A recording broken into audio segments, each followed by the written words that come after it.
बिस्मिल्लाहिर्रहमानिर्रहीम। अस्सलाम वालेकुम। आज 13 दिसंबर बरोज़ बुध हम बात करेंगे सुप्रीम कोर्ट ऑफ पाकिस्तान में आज आर्मी अदालतों से मुतल्लिक जो फ़ैसला था सुप्रीम कोर्ट ऑफ पाकिस्तान के 5 रुकनी बेंच का, उसके ख़िलाफ़ आज अपीलों पर समाअत हुई है और एतजाज़ हसन साहब भी पेश हुए हैं, लतीफ़ खान खोसा पेश हुए हैं, सलमान अकरम राजा साहब पेश हुए हैं।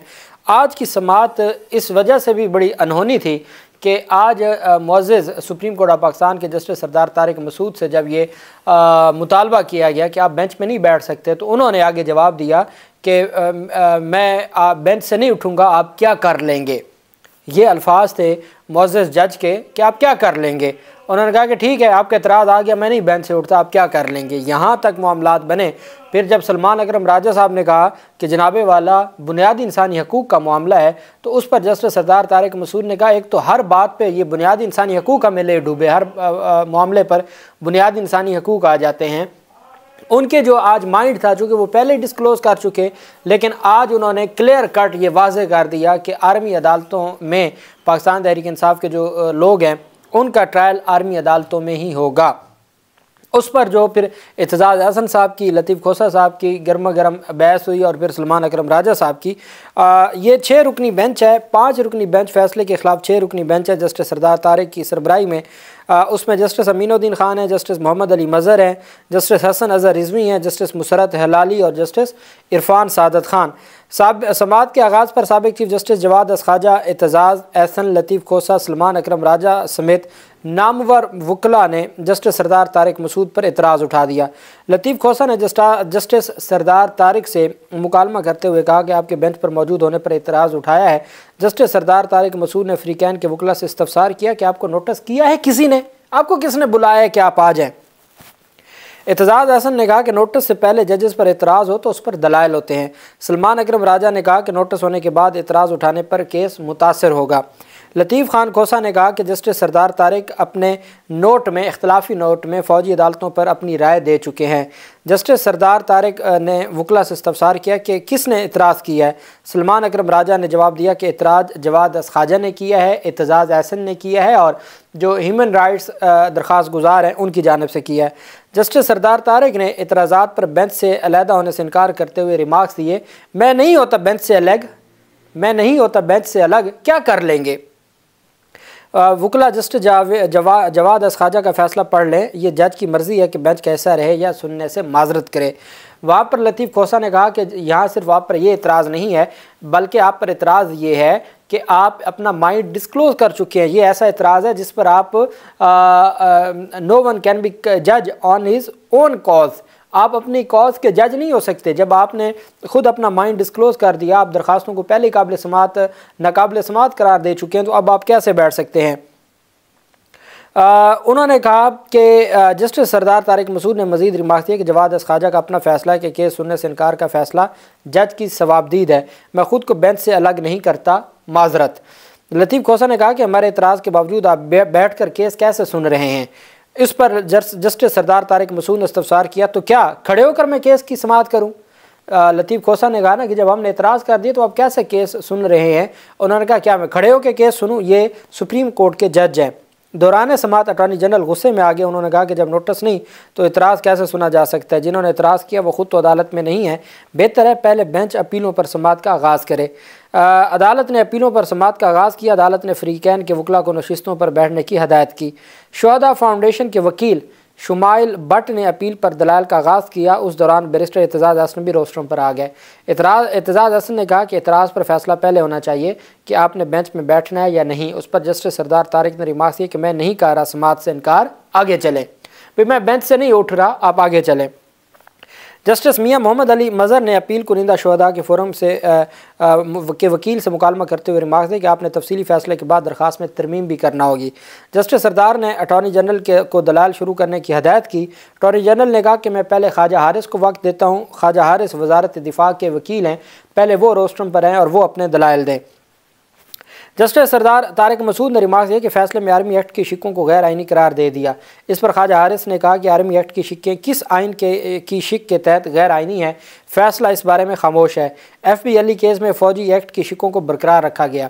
ख्वाजा हारिस ने मजीद कहा कि सुप्रीम कोर्ट में 17 रुकनी फुल कोर्ट ने भी 21वीं तरमीम केस में FBLE केस को दुरुस्त करार दिया। सुप्रीम कोर्ट एक 9 रुकनी बेंच फैसले में कह चुकी है कि जुर्म का तल्लुक फ़ौज से हो तो फ़ौजी अदालत में ट्रायल हो सकता है। जस्टिस मोहम्मद अली मज़हर ने इस्तफसार किया कि शफाफ ट्रायल के बारे में आपकी क्या राय है? मिलिट्री कोर्ट्स में होने वाले ट्रायल को यकीनी फेयर ट्रायल कैसे बनाएंगे? वजारत दिफा के वकील ख्वाजा हारिस ने कहा कि सिविलियंस में कलभूषण यादव जैसे लोग भी आते हैं। आर्मी एक्ट में सिविलियन पर दायरा इख्तियार पहले ही महदूद था। सिविलियन से मुतल्लिक दफात को कलअदम करार नहीं दिया जा सकता। जस्टिस सरदार तारिक मसूद ने रिमार्क दिया कि हम अभी हमारे सामने तफसीली फ़ैसला नहीं आया, क्या तफसीली फ़ैसला देखे बगैर हम फ़ैसला दे दें? जस्टिस इरफान सादत ने इस्तफसार किया कि ख्वाजा हारिस साहब क्या तफसीली फ़ैसले का इंतज़ार न कर लें। उस पर ख्वाजा हारिस ने कहा कि फिर मेरी दरख्वास्त होगी कि मिलिट्री कस्टडी में जो लोग हैं उनका ट्रायल चलने दें। हर सिविलियन का ट्रायल फ़ौजी अदालतों में नहीं हो रहा, सिर्फ उन सिविलियंस का ट्रायल फ़ौजी अदालतों में होगा जो कौमी सलामती के लिए ख़तरा हैं। जस्टिस सरदार तारिक मसूद ने रिमार्क्स दिए कि फ़ैसले की वजूहात आने दें, देखना होगा इन नुकात पर फ़ैसले में क्या राय दी गई है। जस्टिस इरफान सादत ने रिमार्क्स दिए कि मुनासिब होगा तफसीली फ़ैसले का इंतज़ार कर लें। ख्वाजा हारिस ने कहा कि तफसीली फ़ैसले का इंतज़ार करना है तो अदालती हुक्म मुअत्तल करना होगा। 104 अफराद 7 माह से फ़ौज की तहवील में हैं। मुलज़मान के लिए मुनासिब होगा कि उनका ट्रायल मुकम्मल किया जाए। सरदार लतीफ़ खोसा ने हुक्म इम्तना की मुखालफत करते हुए कहा कि जिन जजों ने मिलिट्री कोर्ट्स फ़ैसला दिया वो भी इसी सुप्रीम कोर्ट के जज हैं। उनका ट्रायल कलअदम करार देने वाला फ़ैसला आया नहीं और ट्रायल दोबारा कैसे चलेगा? जस्टिस सरदार तारिक मसूद ने इस्तफसार किया कि फिर ये अपीलेट अदालत बनी क्यों? सिविलियंस वाली दफ़ात तो कलअदम हो गई, वो दफ़ात कलअदम ना करते ना, जो हमारे बच्चों को शहीद कर रहे हैं उनका किस कानून से ट्रायल करे? जस्टिस सरदार तारिक मसूद ने मजीद इस्तफसार किया कि सेक्शन 21D कलअदम होने के बाद दहशतगर्दों का ट्रायल कहाँ होगा? जिन्होंने कल 23 जवान शहीद किए, उन सिविलियंस का ट्रायल अब किस कानून के तहत होगा? वकील सलमान अकरम राजा ने कहा कि अदालत मौका दे तो उस मामले पर सैर हासिल दलाइल देंगे। हमें जब सुना जाएगा हम इन सवालों पर तसल्ली बख्श जवाब देंगे। सेक्शन 21D 1967 में आया तो उसके बाद 1973 में आइन या बुनियादी हकूक़ को आइन में तहफ़्फ़ुज़ दिया गया। अगला आप जस्टिस सरदार तारिक मसूद का जवाब सुनिएगा। जस्टिस सरदार तारिक ने जब उन्होंने आइन के तहत दिए गए बुनियादी इंसानी हकूक़ की बात की तो जस्टिस सरदार तारिक ने रिमार्क्स दिए कि एक तो बुनियादी हकूक़ पता नहीं हमें कहाँ लेकर जाएंगे। सुप्रीम कोर्ट का सीनियर जज है जिसने बुनियादी इंसानी हकूक़ जो आइन में दिए गए हैं उनके तहफ़्फ़ुज़ का हलफ उठाया है, वो फरमा रहे हैं कि एक तो बुनियादी हकूक़ पता नहीं हमें कहाँ लेकर जाएंगे। दौरान समाअत अटॉर्नी जनरल ने मिलिट्री कोर्ट्स में ट्रायल चलाने की मशरूत इजाज़त देने की इस्तदा की। उस पर अदालत ने सवाल किया कि उनके ख़िलाफ़ एलिगेशन है तो उसमें ट्रायल पहले शुरू हो चुका था। तो उस पर अटॉर्नी जनरल ने बताया कि हाँ जी ट्रायल शुरू हो गया था, कुछ पर फ़र्द जुर्म भी आयद हो गई थी, तो कुछ पर फ़र्द जुर्म आयद नहीं हुई, लेकिन अगर ट्रायल आप जारी रखने की इजाज़त देंगे तो इसमें 2-3 साल सज़ा है। हमने वो दफ़ात नहीं ऐड की जिसमें कोई ज़्यादा सज़ा हो, 2-3 साल सज़ा है। जो उसमें 7 महीने वो गुजार चुके हैं तो वो भी उसमें से डिडक्ट हो जाएगी। तो आप अगर ट्रायल चलने देंगे तो ये मामला जल्द वाइंड अप हो जाएगा। तो अदालत जस्टिस मुसरत हिलाली ने यह सवाल पूछा कि उनके पास जो भी इन फ़ौजी अदालतों को हेड करते हैं वो मेजर हो या कर्नल हो तो उनके पास ज़मानत देने का भी इख्तियार होता है। 7 महीनों से अगर वो कस्टडी में हैं और उनका 2-3 साल सज़ा है तो उनकी ज़मानत भी दी जा सकती थी, उनकी ज़मानत क्यों नहीं दी? अच्छा, ये सवाल किसी जज ने नहीं उठाया कि 23 अक्टूबर का सुप्रीम कोर्ट का फ़ैसला है, क्या आज तक वो कस्टडी वापस जो सिविलियन अथॉरिटीज़ हैं उनको दे दी है या नहीं दी? वो किसी ने भी सवाल नहीं उठाया। अब चूँकि 23 दिसंबर आने वाला है, एक हफ़्ते बाद, और उसमें 2 महीने मुकम्मल हो जाएंगे, 60 दिन हो जाएंगे सुप्रीम कोर्ट के फ़ैसले को, और उस फैसले पर अमल दरामद नहीं हुआ। जस्टिस सरदार तारिक ने रिमार्क दी कि एक कानून कलअदम हो चुका, इसमें ऐसे कैसे चीज़ें निकाल कर आप कह रहे हैं कि हम इजाज़त दें।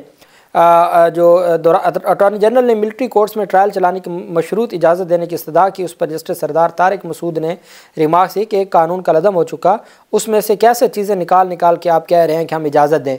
जस्टिस मियाँ मोहम्मद अली मज़हर ने इस्तफसार किया कि इस केस में इतनी जल्दी क्या है।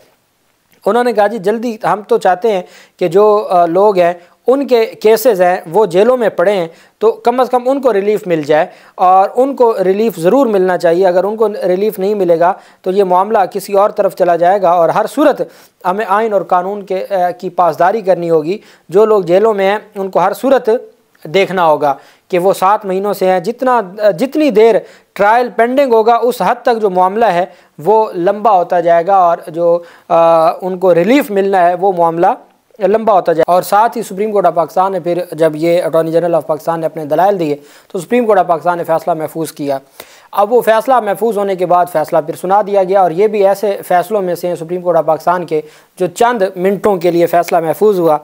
अच्छा, जब जस्टिस सरदार तारिक मसूद साहब का, मैंने इसके ऊपर ट्वीट भी किया कि जस्टिस सरदार तारिक मसूद साहब का इख्तलाफी नोट और जस्टिस सरदार तारिक मसूद साहब की आज के रिमार्क्स और उनका बार बार ये कहना जो सिविलियन के ट्रायल के हवाले से और ये सारी चीज़ें और बुनियादी इंसानी हकूक़ के हवाले से जो कुछ कहा तो वो वाज़े लग रहा था। और फिर जिस तरीके से ये कंपोजिशन ऑफ द बेंच है और राना सनाउल्लाह और अता तारड़ वगैरह कब से वो ये कह रहे थे कि यही बेंच है जो इंसाफ देगा और इसी बेंच से ही इंसाफ मिलना चाहिए।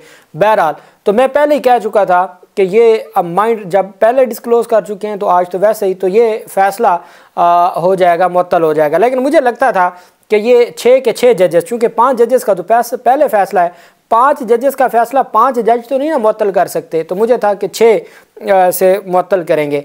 लेकिन अदालत ने क्या किया, सुप्रीम कोर्ट ऑफ पाकिस्तान ने 5-1 से फ़ैसला मुअत्तल कर दिया। अब इसका मतलब ये है कि 5 पहले सुप्रीम कोर्ट के जज थे और 1 जिसने इख्तलाफ किया। 6 का फ़ैसला था मिलिट्री ट्रायल नहीं होना चाहिए और वो इस हक़ में नहीं थे, और 5 जजेस का था कि इसको फ़िलहाल मुअत्तल किया जाता है और उन्होंने मुअत्तल करके दिखाया। अब ये एक ऐसी मुल्क में आइनी बहरान पैदा हो रहा है कि 5 जजेस के फ़ैसले को मुअत्तल कर रहे हैं और उन्होंने जस्टिस मुसर्रत हिलाली साहिबा ने इसके ऊपर इख्तलाफ किया और 5 जजेस ने फ़ैसले को मुअत्तल किया। साथ उन्होंने कहा जी आप ट्रायल जारी रखें, लेकिन जो फ़ाइनल कार्रवाई से रोक दिया, मिलिट्री अदालतों को फ़ाइनल फ़ैसले से रोक दिया और अब ये जनवरी के तीसरे हफ्ते के लिए मुंतकिल किया। Justice Ejazul Hasan, justice Munib Akhtar, justice Yahya Afridi, justice Mazhar Ali Akbar Naqvi और जस्टिस आयशा मलिक का फ़ैसला था कि आर्मी अदालतों में सिविलियन का ट्रायल नहीं हो सकता। Justice Sardar Tariq Masood, justice Aminuddin Khan, justice Mohammad Ali Mazhar, justice Hasan Azhar Rizvi और जस्टिस इरफान सादत ने फ़ैसला मुअत्तल कर दिया। सिर्फ जो जस्टिस मुसर्रत हिलाली थे उन्होंने उससे इख्तलाफ किया। अब ट्रायल जारी रहेगा और इसका मतलब ये है कि आप जनवरी के तीसरे हफ्ते तक आपने समाअत मुलतवी कर दी है। अभी तो ये मामला चलेगा, 2 महीने 3 महीने आप चलाते हैं, और जो पहले कहा जा रहा था कि इंतखाबात तक अंदर रखना है और सारी चीज़ें, तो उसमें ये होगा कि अगर आप फ़ैसला कलअदम करार दे देंगे तो वो 10 महीने तब तक हो चुके होंगे उनको मिलिट्री कस्टडी में, और आप फ़ैसला कलअदम करेंगे तो वो आप दे देंगे सिविलियन के अथॉरिटी, तो वो नए सिरे से रिमांड उनके शुरू हो जाएंगे और तफ्तीश शुरू हो जाएगी और फिर वो वहाँ ज़मानतों का सिलसिला। तो ये हमारे मुल्क का एक निज़ाम है। बहरहाल काज़ी फैज़ल साहब की जो सुप्रीम कोर्ट है वो आज खुलकर सामने आ गई है और जो बुनियादी इंसानी हकूक़ के हवाले से और फ़ौजी अदालतों के हवाले से उन्होंने अपना माइंड डिस्क्लोज़ कर दिया है। अल्लाह पाक पाकिस्तान कामयाब नासिर हो। बहुत शुक्रिया। अल्लाह हाफ़िज़। पाकिस्तान ज़िंदाबाद।